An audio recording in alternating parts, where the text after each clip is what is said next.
All right, what is going on YouTube? I know it's been a minute. It's been a very long time since I last uploaded. I know it's been a minute since I even spoke to you guys. Last time I remember I was doing the at home, the Athletic from Home series. That is still a thing. It's still a thing. I promise you it is. Life right now. Life. Give me some grace. Give me a little bit of grace here. And now I'm about to commit myself though. I'm about to commit myself to the full YouTube grind, okay?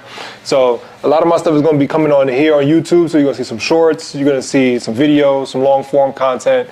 You wanna see like the workout highlights and stuff like that, I'll post that too, but a lot of that's gonna be over on my Instagram page and my TikTok also. But yes, I'm back. I'm gonna start trying to bring y'all some educational content like I once promised. Or like I once said, I should say. So this is the first video of some informal content. Now, as you can see, the topic is vertical jump, right? So we're gonna start with the basics. We're gonna start with two things that you need to know based on how the vertical jump works, okay? Or really three things, okay? So first, let's get into the real basic. What is a vertical jump?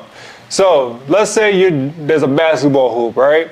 You load up, high hands, load up, and you go to jump straight up and down.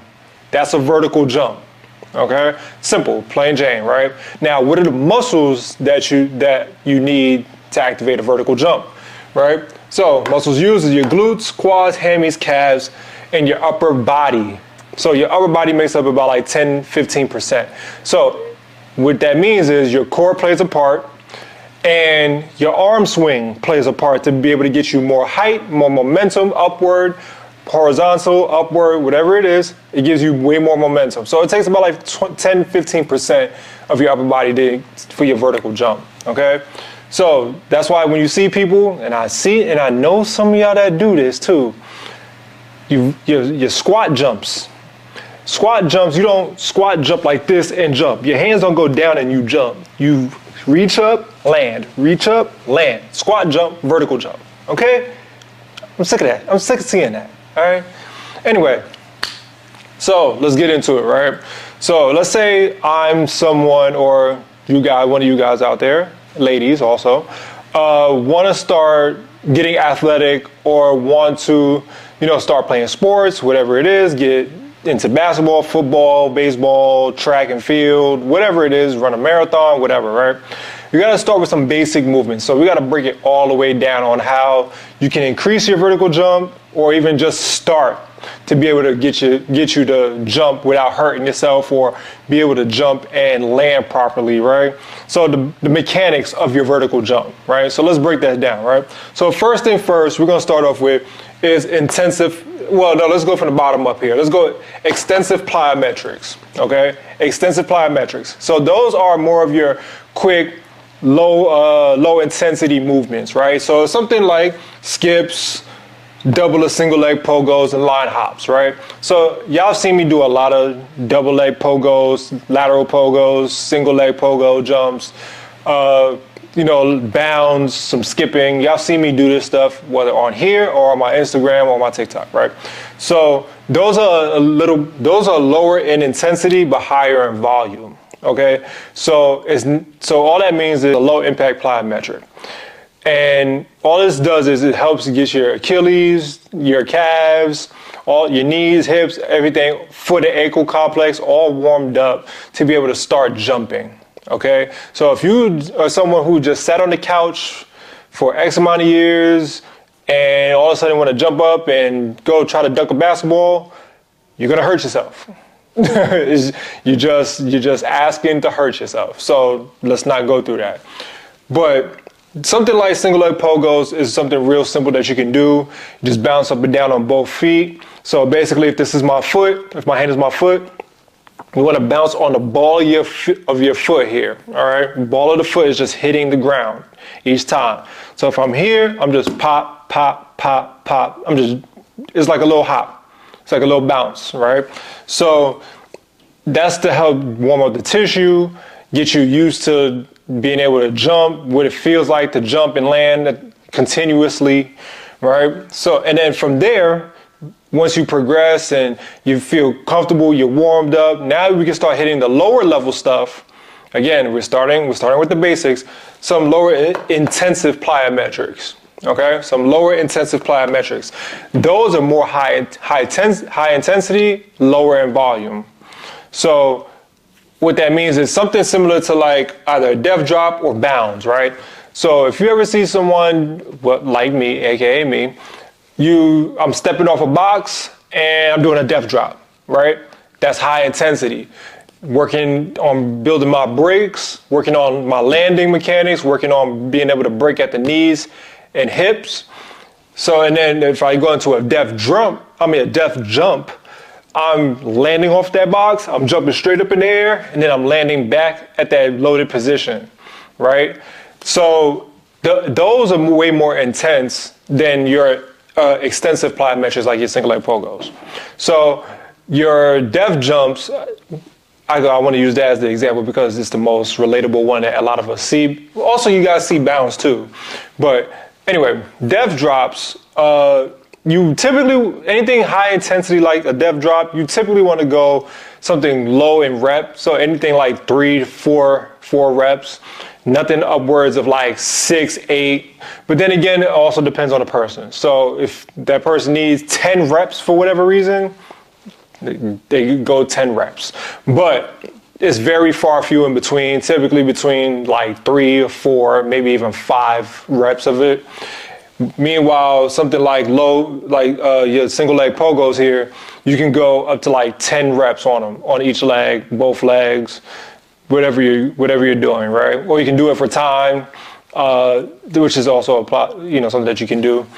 So once you get the pogos, the basic pogo stuff down packed, then you start moving into more aggressive, higher intense plyometrics, right? So that's when you can start adding dumbbells, you can add a weight vest, you can increase the box height, you can increase your whatever it is that you need for your plyometrics, right? So to be able to increase your rate of force development, right? And then that's something we'll get into in another video, which is right now, this is more of an introductory video, okay? Anyway, so now, once you get these down packed, now you have to understand the stretch shortening cycle. You got to understand what this is. So in order to understand intensive, something like a def drop jump, the stretch shortening cycle, your SSC, is very important here in learning how that works, right? So to basically keep it simple and break it down, it's a rapid eccentric contraction followed by a quick concentric contraction, right? But it's also known as the amortization phase, right? So what is amortization, right? So it's the transfer, it's the phase where you go into your load, like you're about to jump, right? So you go into your eccentric, and then as you're about to come up into your concentric, so that phase in between the concentric and eccentric, that is your amortization phase. So it's the transference of energy. So if I land off the box and do a def drop, I'm quickly going into an eccentric motion, and then trying to jump straight up, which is then leading into your amortization or transfer of energy. So it's a rapid eccentric followed by a rapid concentric. So now I'm trying to jump as high as I can when I get off the box. And then that's your transfer of energy, okay? So this is pretty much everything that we do. So let's say I'm doing a trap bar deadlift, okay? So I got the weight, I'm picking it up off the floor, boom. I'm in my concentric. Now I'm bringing it back down, bringing the weight back down to touch the floor. That's my eccentric. My concentric is me about to lift the weight off the floor into my concentric, which is me standing back up, right?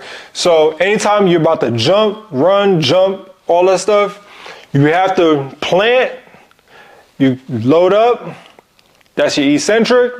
Then you generate the force and power, energy through your legs from your feet, your Achilles, calves, knees, quads, hamstrings, glute, hips, all of that, all the way up into your swing motion of your arms to reach up and jump, either catch a ball or dunk the ball, right? So that's what your stretch shortening cycle is. Try to say that 3 times fast. So these are basically the real important stuff here, all right? Once you understand your transfer of energy and all of that stuff. So if let me illustrate it for you, right? So if I'm here, if I'm going down into my eccentric, right? I'm going down, and then all of a sudden I'm generating force to try to come back up, right? So let's just say the squiggly line there is me trying to generate generate the energy into my concentric, which is my jump. So this is eccentric, this is your SSC, and then this is your big concentric movement, okay? So it's just understanding that. Once you got pretty much understand that, it's pretty simple, it's pretty straightforward. Then you start to understand how everything starts to tie in together. So again, these are just the basics here. I'm going to make a follow-up video that leads from your stretch shortening cycle into your RFD, which is your rate of force development.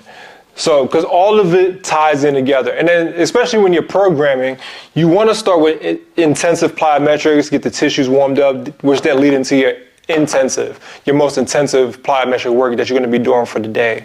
And then, which is more than likely going to have to involve and will involve your SSC, known as your stretch shortening cycle. Okay, so I hope this helps. I just want to bring you guys the basics and start building off of that. I know you guys see a lot of things on Instagram, a lot of things on TikTok, YouTube, where people talk about RFD.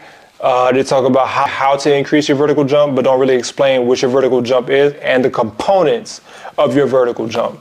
Okay, so I'm trying to bring you guys that kind of content now. I'm still going to try to bring you guys some workout videos and all the tips and tricks and stuff, but I also want to start educating you guys on, how and what to do to be able to increase your vertical jump.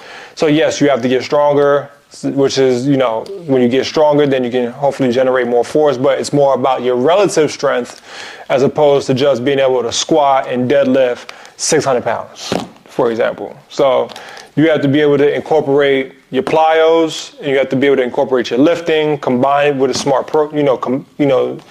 combining them together to have a smart program here. And then from there, hopefully you gain a few inches on your vertical jump. Again, I hope this helps. If you haven't yet already, subscribe to my YouTube channel where I'm going to be bringing you guys a lot more content like this. I'm going to start out with a video a week again, one video a week, hopefully move into 2 videos a week. And then from there, just keep the ball rolling from there. So in the comment section down below, let me know what what you want to see next. I pretty much have the next video set, ready to roll out. I know exactly what I'm going to talk about and bring to you guys, which is, like I said, is the rate of force development. But let me know if you guys want to see more content like this, more educational pieces. And if you haven't already, subscribe. Go ahead and follow me on my Instagram, TikTok also as well, where you guys can get to see a little more of my workout highlights on there. And yeah, peace.